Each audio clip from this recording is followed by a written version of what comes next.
Bismillahirrahmanirrahim. Hai, Assalamualaikum. Welcome back to Cengkeh Channel. Terima kasih akak ucapkan kepada semua kerana sentiasa memberi support untuk channel ni.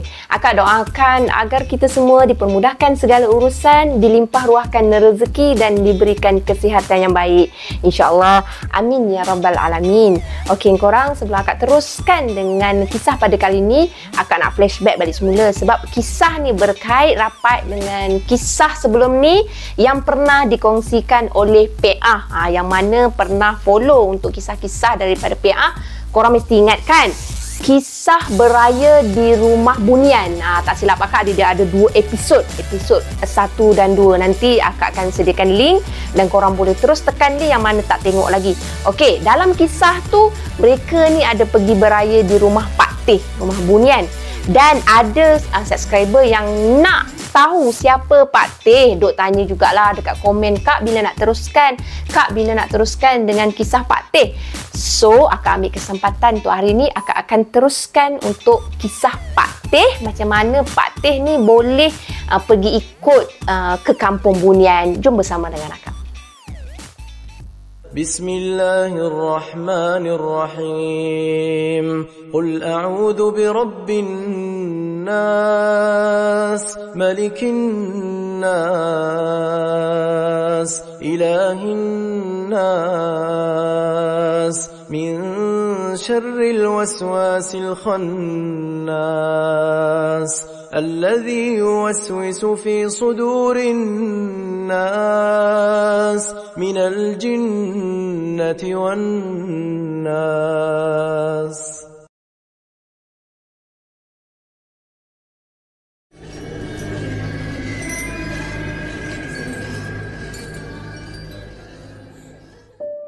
Kisah Pak Teh ni terjadi pada tahun 1920-an korang, di Borneo Utara yang sekarang ni dikenali sebagai Sabah, di sebuah tempat yang dikenali sebagai Beaufort.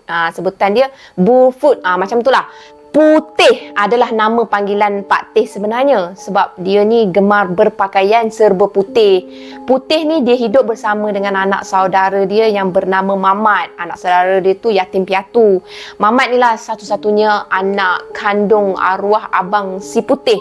Maknanya anak saudara dia lah. Putih ni dia dah anggap Mamat sebagai anak kandung dia. Tak ubah macam anak kandung dia sendiri. Dia memang tatangkan si Mamat ni. Dia memang sayangkan si Mamat ni dengan sepenuh hati. Dan si Mamat ni dah dianggap seperti darah daging dia sendiri.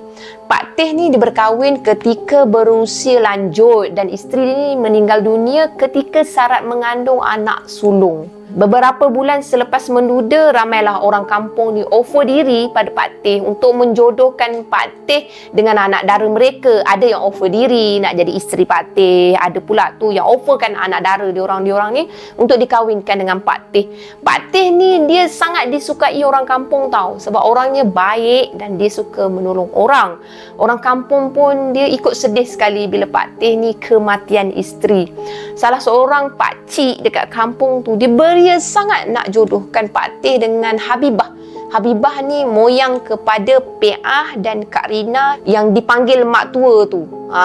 Habibah ni merupakan anak tiri kepada anak si pakcik tu. Isteri si pakcik tu pernah berkahwin dengan seorang pegawai Inggeris dekat Sabah sebelum dia meninggal dunia. Habibah ni cantik orangnya korang sebab dia berwajah kacukan mix Inggeris dan dusun. Ramailah anak-anak teruna dekat kampung tu yang tergila-gilakan si Habibah ni. Pak Teh dia terima labaran pakcik dekat kampung tu, tapi Pak Teh bukannya berniat nak kahwinkan diri dia tu dengan Habibah. Tapi dia berniat nak jodohkan Habibah ni dengan Mamat. Tak sesuai dia rasakan untuk dia. Disebabkan Mamat pun memang dah dewasa, dah sesuai sangat untuk kahwin. So lebih eloklah kalau Habibah yang comel cantik tu berkahwin dengan Mamat. Disebabkan Mamat pun Pak Teh dah anggap macam anak sendiri. So dengan kehadiran Habibah dalam keluarganya nanti akan melengkapkan lagi keluarga tu tau. Dia akan jadi seperti menantu sendiri macam tu. Pak Teh dia tak adalah pentingkan diri dia sendiri. Dia lebih memikirkan kebahagiaan orang lain berbanding diri dia. Selepas Mamat dan Habibah ni selamat diijab kabulkan, Pak Teh dihadiahkan mereka dengan sebidang tanah dekat kampung tu. Pak Teh dia bina sebuah rumah untuk Mamat dan Habibah, dan dia menyuruh mereka pula tinggal dekat rumah tu. Punyalah baik Pak Teh. Hubungan Pak Teh ni tak pernah putuslah dengan Mamat dan Habibah. Habibah pun dia anggap Pak Teh ni sebagai pak mertua dia sendiri, walaupun bukan pak mertua kandung kan. Selama ni pun Mamat dia dah anggap Pak Teh ni macam bapa dia sendiri. Habibah pun dia selalu masak, dia selalu bawakan makanan ke rumah Pak Teh setiap hari. Pak Teh dia terus dia suruh orang kampung digasak lagi untuk kahwin lah lagi, try lah kahwin lagi, carilah pasangan lagi kan. Pak Teh dia tetap menolak sebab dia masih sayang pada arwah isteri dia. Pak Teh ni dia lebih rela membujang, dan dia rela kalau Mamat dan Habibah ni beranak pinak, dia dapat cucu je. Dia rela macam tu je sebab dia teringin nak rasa nikmat macam mana bercucu kan. Pada satu hari, kampung mereka ni digemparkan dengan seorang janda yang diserang penyakit gatal-gatal macam tu. Satu kampung kecoh tau, sebab janda tu dipanggil sebagai Mak Wok. Mak Wok ni dia mengalami penyakit gatal-gatal dekat seluruh badan dia. Misteri sangat sebab tak ada sebab pun macam mana dia boleh dapat penyakit pelik tu. Banyaklah bomoh ni dah cuba ikhtiarkan untuk bantu Mak Wok ni, tapi semuanya gagal. Usaha untuk bawa ke hospital, usaha juga dibawa juga ke hospital kerajaan. Masa tu kerajaan Inggeris waktu tu, sebab Sabah masih lagi dalam jajahan Inggeris. So hospital pun hospital dalam jajahan Inggeris lah. Itu pun tak jalan korang, tak jadi apa pun. Jadi orang kampung ni akhirnya dia minta bantuan dari Pak Teh ni untuk menolong Mak Wok. Disebabkan Pak Teh ni dia tinggi dengan ilmu agama dia dan dia suka sangat menolong orang kampung. So Pak Teh dia cuba ikhtiarkan untuk membantu Mak Wok ni. Selidik punya selidik, rupanya si Mak Wok ni pernah pinjam barang dari keluarga bunian untuk satu majlis kenduri dekat kampung tu. Pada zaman tu, kebiasaannya orang kampung yang meminjam barang dari bunian bukanlah satu perkara yang pelik korang.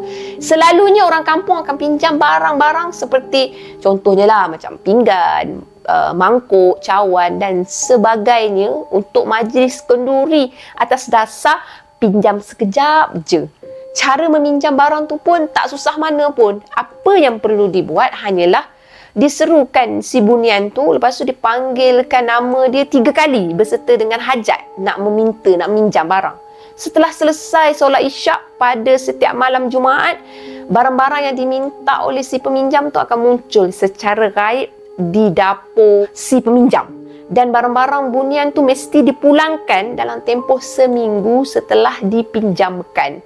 Dengan cara barang-barang bunian tu mesti dikemas elok-elok, lepas tu disimpan semula dekat dapur tu, dapur si peminjam tu, dekat mana dia ambil kat situ dia kena letak balik semula. Jadi si bunian ni dia akan ambil semula harta-harta dia tu yang dipinjam dengan cara yang gaib juga, tak nampak. Pantang dia, si peminjam tak boleh nak curi-curi mengintai atau dia nak ambil tahu macam manalah rupa si bunian tu, macam manalah si bunian tu ambil barang tu. Memang syarat dia macam tu, tak boleh. Kalau korang nak tahu, ni apa yang ditulis oleh PA. Harta-harta yang dipinjamkan oleh si bunian tu semuanya diperbuat daripada tembaga berat, cantik, terletak, elok.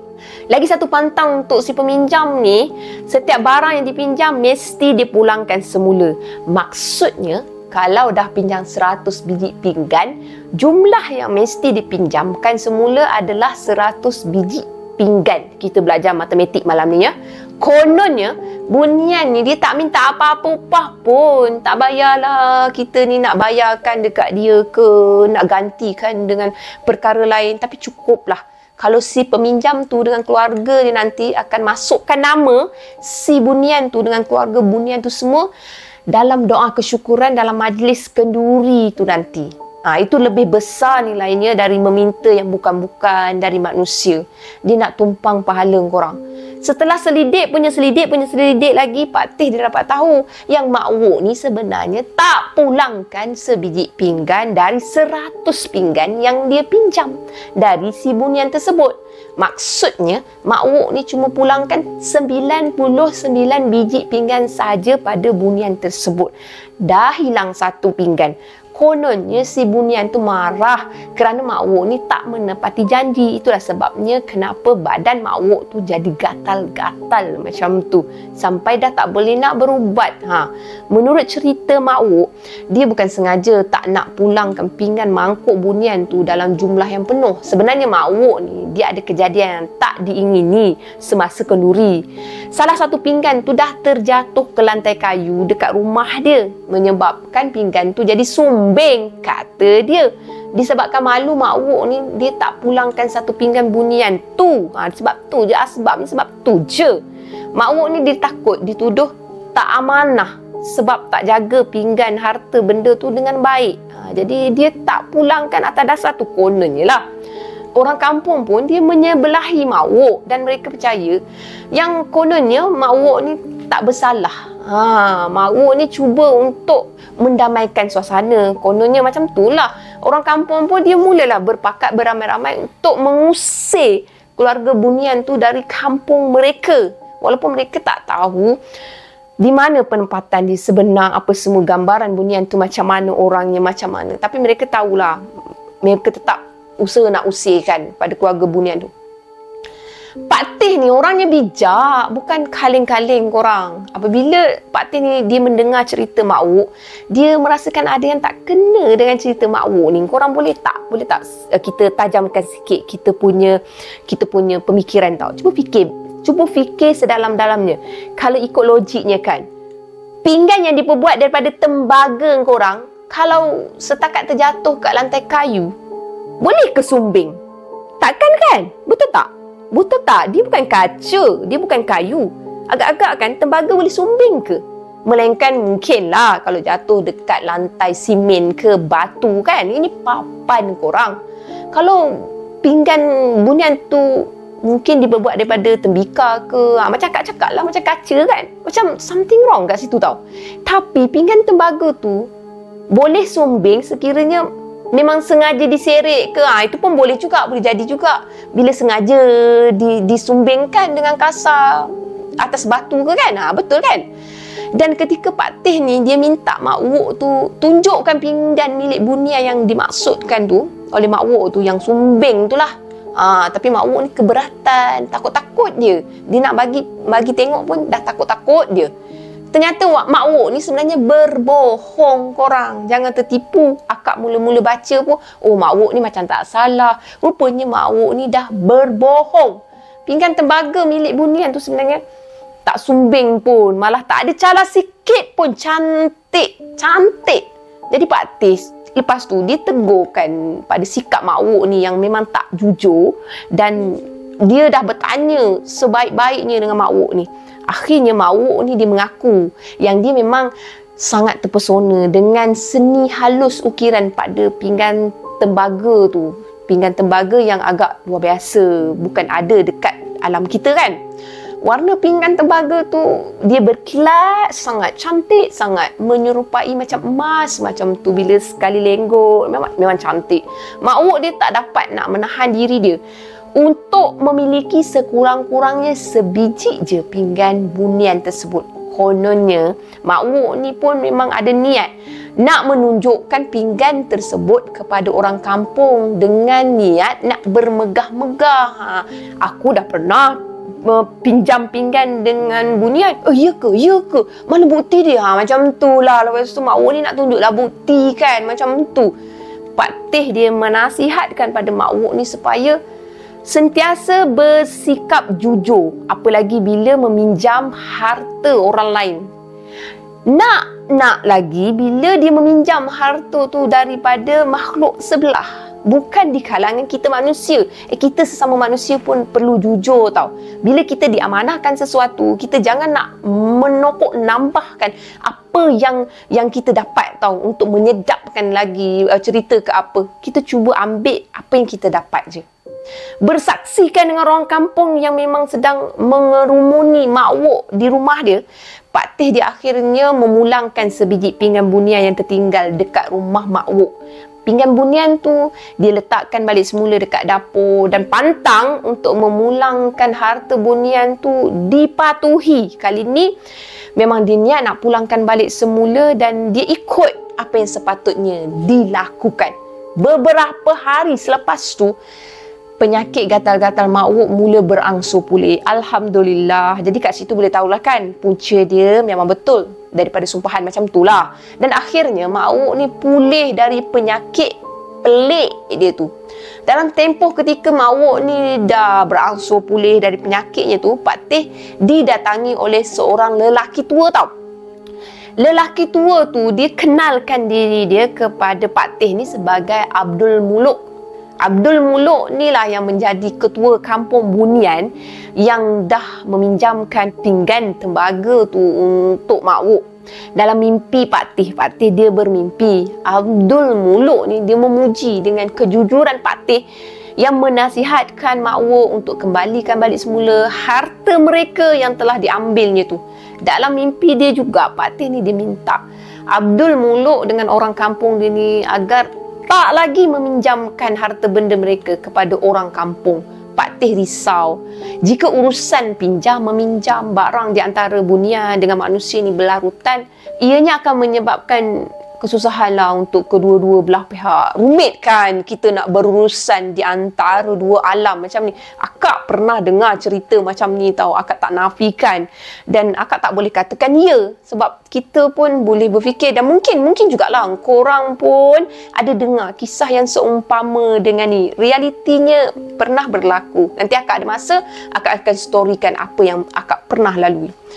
Abdul Muluk ni dia bersetuju dengan permintaan Pak Teh. Makanya sejak daripada tu aktiviti nak meminjam barang Bunian di kampung tu dah tak berlaku, dah dihentikan serta-merta. Ada orang kampung ni dia setujulah dengan cadangan Pak Teh, tak kurang juga yang tak bersetuju, bengang lah kan, sebab daripada keadaannya boleh meringankan orang kampung, tapi sekarang ni orang kampung dah agak berat nak kena uruskan perkara tersebut sendiri kan. Pak Teh dia pun hairanlah dengan sikap segelintir orang kampung yang memang suka sangat meminjam pinggan mangkuk Bunian ni semua. Apalah kita boleh usaha sendiri, kenapa nak susahkan orang lain. Sementara tu Abdul Muluk ni dia semakin kerap tau mendatangi Pak Teh dalam mimpi dengan niat dia nak berkenal-kenalan je dengan Pak Teh. Dia nak bertanya khabar macam tu lah. Sehingga kan Pak Teh ni akhirnya Abdul Muluk ni lama-kelamaan makin kerap berinteraksi, berkomunikasi dengan dia walaupun dalam mimpi. Kedatangan Abdul Muluk ni padanya tak pernah datang tau dengan tangan kosong korang. Abdul Muluk ni dia datang ada je dia bawa. Dan Pak Teh ni juga dia ada terima tau hadiah-hadiah dari Abdul Muluk tu. Dia berupa beberapa ekor ayam kampung. Lepas tu ada pula beberapa ekor rusa yang liar untuk dipelihara Pak Teh. Pak Teh dia mula rasa syak. Dia rasa macam ada yang tak kena ni, baik sangat ni Abdul Muluk ni kan. Pak Teh ni orang dia bijak dan bukan senang tau untuk dia terima budi orang lain. Apatah lagi makhluk halus macam Bunian. Akhirnya Abdul Muluk dia pun mengakulah yang selama kedatangan dia untuk berkawan dengan Pak Teh, dia juga memang ada menyimpan niat yang lain. Abdul Muluk ni dia ada 4 orang isteri dan dia mempunyai ramai anak. Di antara ramai-ramai anak dia tu, ada seorang anak dara Abdul Muluk tu yang dah jatuh cinta dengan Pak Teh. Memang dah tangkap cintan betul lah dengan Pak Teh, pendek kata. Dan selama Abdul Muluk ni melawat Pak Teh tu, sebenarnya nak menduga sejauh mana keikhlasan dan kebaikan Pak Teh ni yang sebenarnya. Abdul Muluk bukannya bagi hadiah tu sembarangan. Dia nak tahu Pak Teh ni macam mana orangnya. Dan akhirnya Abdul Muluk ni sendiri dia rasa berkenan tau dengan hati budi Pak Teh yang tak pernah minta apa-apa pun daripada Abdul Muluk. Memang tak pernah minta. Abdul Muluk dia nak jodohkan Pak Teh dengan salah seorang anak dara dia yang bernama Mayang. Mayang ni kononnya anak Abdul Muluk dari salah seorang isterinya di kalangan bangsa manusia. Macam mana tu akak pun tak berapa nak faham. Tapi akak cuba untuk fahamkan. So Pak Teh ni dia menolak lamaran Abdul Muluk sebab dia tak nak berkahwin dengan makhluk halus. Berada di kalangan manusia tapi dia stay makhluk halus. Jadi Pak Teh ni dia tak nak terlibat dengan apa-apa urusan pun dengan Bunian. Tak nak. Dia nak sesama dia je.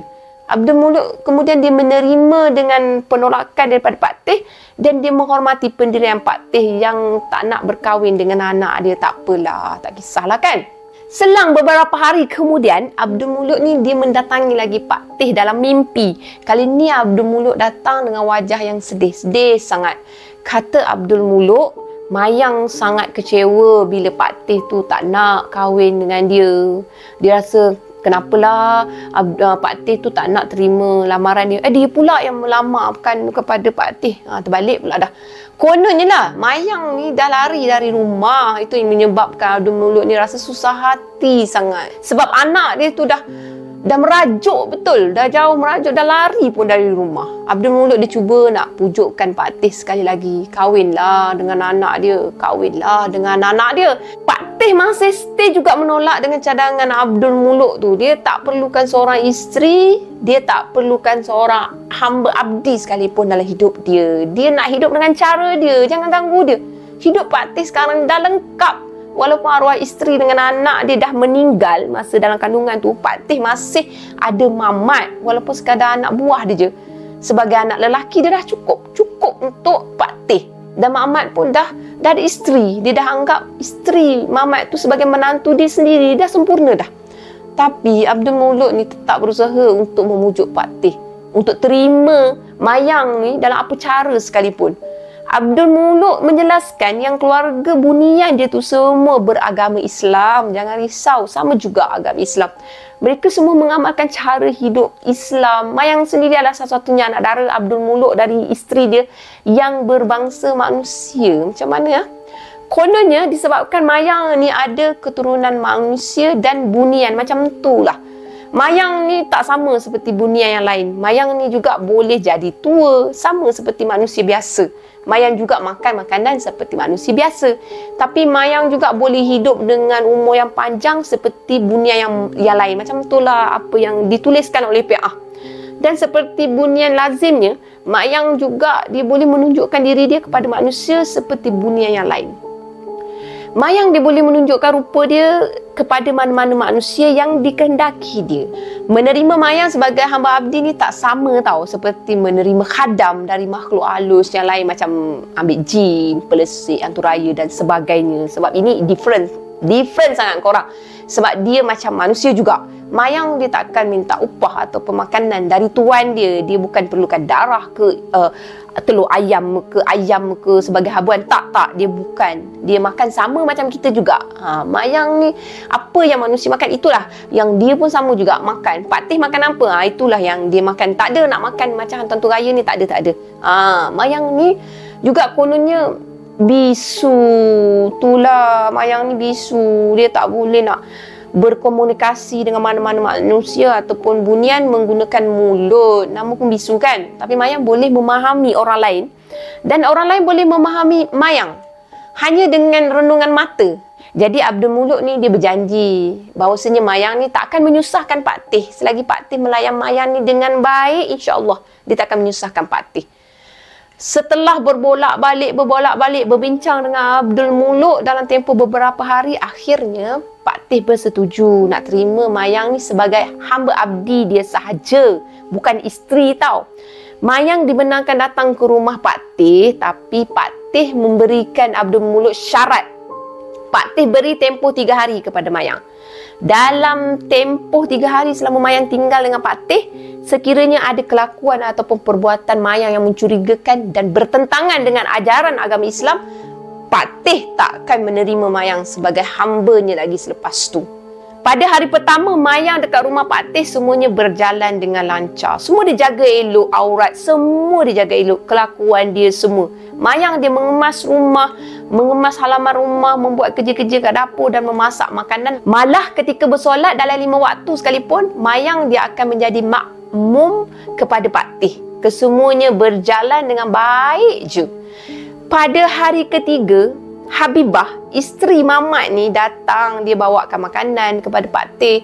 Pak Tih macam biasalah dapat makanan daripada menantu. So dia pujilah masakan Habibah tu, menyebabkan Mayang ni jadi cemburu. dah kerana cemburu pula. Itulah disebabkan cemburu, mayang ni dia munculkan diri dia pada Habibah dengan wajah yang menyeramkan.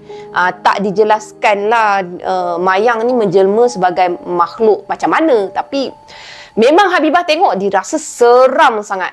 Dek kerana tu Habibah terkejut sebab dia ketakutan dan lintang pukang lah Habibah tu. Dia lari, dia tinggalkan rumah Pak Tih tu, pak mertua dia tu. Kejadian tu membuatkan Pak Tih ni jadi marah lah. Dan disebabkan kejadian tu juga, Abdul Muluk muncul ke rumah Pak Tih. Dan setelah mengetahui keseluruhan cerita, Abdul Muluk ni dia memarahi mayang.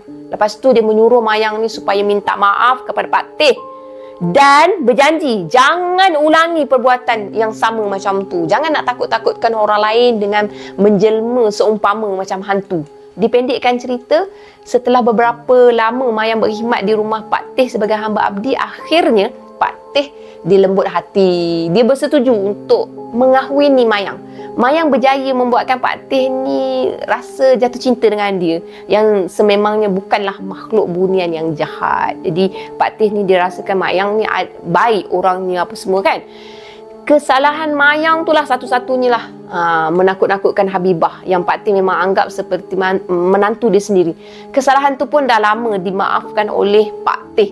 Jadi Abdul Muluk ni dia rasa gembira tau dengan keputusan Pak Tih. Akhirnya Pak Tih menawarkan diri untuk menikahkan sendiri anak daranya tu kepada Pak Tih. Dia rasa sangat happy. Pak Tih setuju dengan tawaran Abdul Muluk dengan beberapa syarat. Syarat pertama, majlis nikah Pak Tih dan mayang mestilah dilakukan di rumah Pak Tih sendiri. Syarat kedua, majlis nikah Pak Tih mestilah disaksikan oleh keluarga dan kenalan Pak Tih sendiri untuk mengelakkan fitnah orang kampung. Dan syarat yang ketiga, Abdul Muluk, mayang dan ahli keluarga dia yang lain mesti menunjukkan rupa mereka semua kepada keluarga dan kenalan rapat Pak Tih. Abdul Muluk dia bersetuju dengan syarat-syarat Pak Tih. Cuma untuk syarat ketiga dari Pak Tih tu, Abdul Muluk minta sangat kelonggaran. Disebabkan ahli keluarga Abdul Muluk yang keberatan nak tunjukkan wajah mereka pada Pak Tih dan keluarganya tu. Tapi Abdul Muluk dan mayang dia tak ada masalah nak tunjukkan wajah mereka berdua tu pada keluarga dengan kenalan Pak Tih. Majlis pernikahan Pak Tih dan mayang dibuat secara kecil-kecilan je.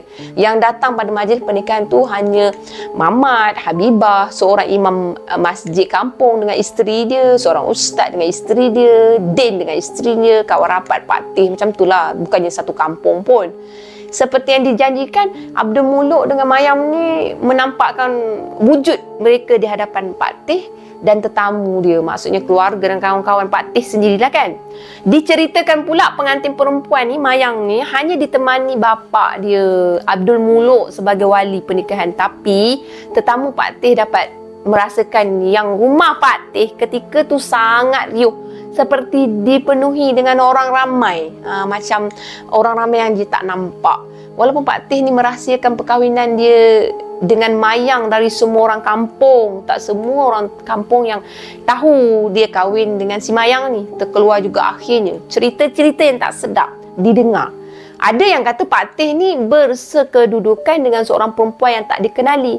Ada pula yang kata Pak Tih ni membela hantu raya, dan ada yang tuduh jugalah Pak Tih ni berkahwin dengan Kak Punti. Pun ada juga macam-macam tuduhan lah yang keluar sebab mereka ni tak dijelaskan dengan pernikahan ni. So nak salahkan mereka pun memang tak boleh juga. Cuma andaian mereka tu agak salah lah kan. Cerita-cerita yang tak sedap didengar tu semua akhirnya jadi buah mulut orang kampung. Dari mulut ke mulut, dari mulut ke mulut. Kononnya mayang ni dia sedih tau bila suami dia dituduh dengan macam-macam oleh orang kampung. Dia dengar sendiri. So perbuatan orang kampung tu ditegur oleh imam, ustaz, Din dan Mamat dan Habibah yang mengetahui rahsia Pak Tih tu. Tapi sebaliknya mereka pula yang difitnah balik. Kononnya lah mereka ni bersubahat dengan Pak Tih selama ni sampai macam tu sekali. Kemuncak cerita bermula. Ada orang kampung yang dia ternampak pada satu pagi ketika Pak Tih ni sedang membersihkan kebun dia. Pak Tih ni dah diekori secara senyap-senyap tau oleh seekor harimau. Mana harimau tu bukannya zap tu terkam tak. Tapi harimau tu follow dulu. Tapi orang kampung tu nampak. Orang kampung tu panik. Lepas tu dia rasa takut masa tu. Bukannya dia tu bertindak nak selamatkan Pak Teh, tapi dia lari lintang pukang semula. Dia jumpa dengan orang kampung yang lain. Lepas tu dia bagi tahu Pak Teh sedang diekori harimau secara hendak-hendak, macam tu lah, secara slow-slow macam tu. Jadinya selepas orang kampung dengar daripada yang seorang tu pergi bagi tahu macam tu kan, jadi orang kampung tu dia percaya bahawa Tok Teh tak ada harapan dah untuk hidup kalau diserang dari arah belakang oleh seekor harimau. Memang Tok Teh akan mati tau. Dan masa tu orang kampung tu dia bawakan sekumpulan orang ke kebun Pak Teh. Mereka tak menemui Pak Teh pada waktu tersebut. Dan mereka akhirnya membuat kesimpulan bahawa Pak Teh dah mati di baham harimau. Akak pernah bagi tahu kan masa cerita Kampung Bunian tu, beraya di Kampung Bunian tu, akak bagi tahu Pak Teh mati di baham harimau kan. Itulah asbabnya, bermulanya kisah kenapa orang kampung ni bagi tahu Pak Teh dah mati di baham harimau. Sebenarnya Pak Teh ni tak di baham harimau. Tanpa pengetahuan orang kampung, Pak Teh ni berjaya diselamatkan oleh isteri bunian dia, si Mayang, terlebih dahulu sebelum sempat sang harimau tu nak cederakan Pak Teh.